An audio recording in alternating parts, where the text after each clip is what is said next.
Hello, I am Sheetal Devda from RM Education Academy. Today we are going to start our next topic of English grammar, which is subject and predicates. अब subject and predicates क्या होता है? वो sentence का एक part होता है. तो first हम पढ़ेंगे sentence क्या होता है.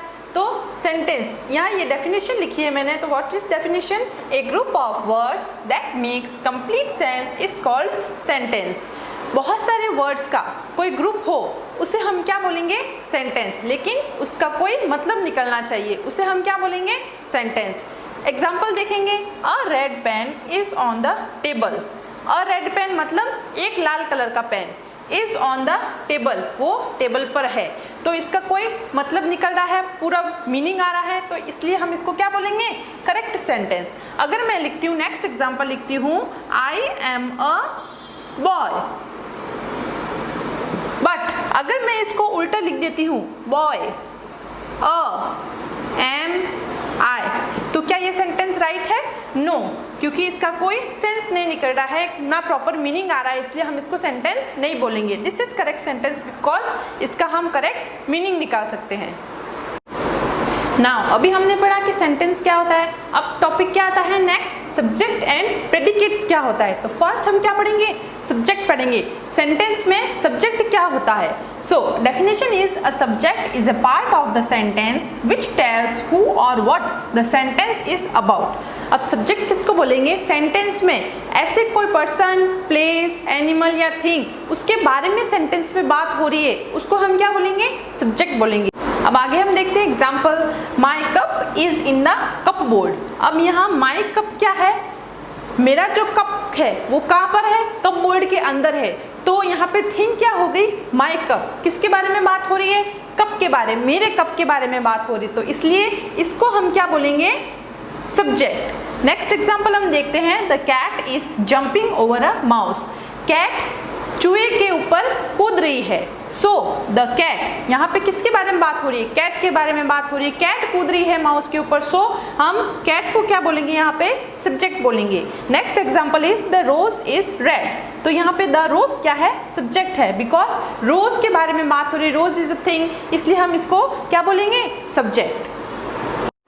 सो अभी हमने क्या पढ़ा? सब्जेक्ट पढ़ा. नेक्स्ट टॉपिक क्या आता है? प्रेडिकेट्स. अब प्रेडिकेट्स क्या होता है? Definition is here the part of the sentence other than the subject is called predicates. अभी हमने क्या पढ़ा? सब्जेक्ट पढ़ा. सब्जेक्ट क्या होता है? जिसके बारे में पर्टिकुलर सेंटेंस बता रहा हो, जिसके बारे में बात हो रही हो, उसको हम सब्जेक्ट बोलेंगे. Got it? तो यहाँ एग्जाम्पल हम देखेंगे. Mango is our national food. Mango, यहाँ पे मैंगो सब्जेक्ट है क्योंकि मैंगो के बारे में बात हो रही है, उसको हम क्या बोलेंगे? सब्जेक्ट. तो यहाँ सेंटेंस में क्या बोला है?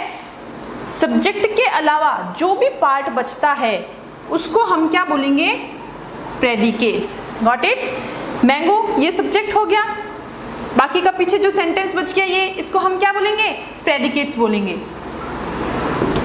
नेक्स्ट क्या आता है? This part state something about the subject. और जो ये पार्ट पीछे जो होता है वो सब्जेक्ट के बारे में कुछ बताता है. Got it?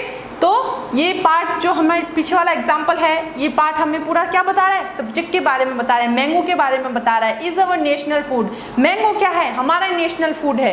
तो एग्जाम्पल हमें, इस एग्जाम्पल में हमें यही बता रहा है कि मैंगो के बारे में यही बता रहा है कि प्रेडिकेट्स ये होता है. नेक्स्ट एग्जाम्पल है इज वी आर क्लासमेट्स. तो इधर वी क्या हो गया? सब्जेक्ट हो गया. आर क्लासमेट्स, तो आर क्लासमेट्स क्या हो गया? प्रेडिकेट्स हो गया. नेक्स्ट आता है माई मदर कुक्स टेस्टी फूड. तो माई मदर क्या हो गया? सब्जेक्ट हो गया. कुक्स टेस्टी फूड क्या हो गया? प्रेडिकेट्स. Got it? अब नेक्स्ट आता है, हमें कुछ ऐसे 3 पॉइंट्स है वो हमेशा ध्यान में रखने हैं. वो तीनों पॉइंट्स क्या है? फर्स्ट पॉइंट है the subject of the sentence can be a noun और अ प्रोनाउन. जो सब्जेक्ट अभी हमने पढ़ा था वो या तो नाउन हो सकता है या फिर प्रोनाउन हो सकता है. Next point is the predicate of the sentence can have one और मोर वर्ड्स. जो अभी हमने प्रेडिकेट्स पढ़े थे वो या तो 1 वर्ड हो सकता है या 2 वर्ड हो सकते हैं या फिर कितने भी वर्ड हो सकते हैं, 1 और मोर वर्ड्स. अब नेक्स्ट पॉइंट क्या आता है? The verb action word is always a part of predicates.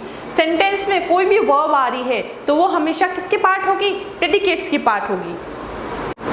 सो अब हमारा सब्जेक्ट एंड प्रेडिकेट्स ये यहीं पे फिनिश होता है। तो अब हम इसकी समरी करेंगे, मीन्स वापस रिवाइज करेंगे। तो फर्स्ट हमने क्या पढ़ा था, सेंटेंस क्या होता है। Sentence is a group of words which makes a complete sense. ऐसे शब्दों का समूह जिसका कोई मीनिंग निकलता हो उसको हम क्या बोलेंगे, सेंटेंस बोलेंगे। अब सेंटेंस के अंदर दो पार्ट होते हैं। फर्स्ट पार्ट क्या होता है, सब्जेक्ट होता है, एंड सेकंड पार्ट क्या होता है, प्रेडिकेट्स होता है। फर्स्ट हम पढ़ेंगे सब्जेक्ट क्या होता है।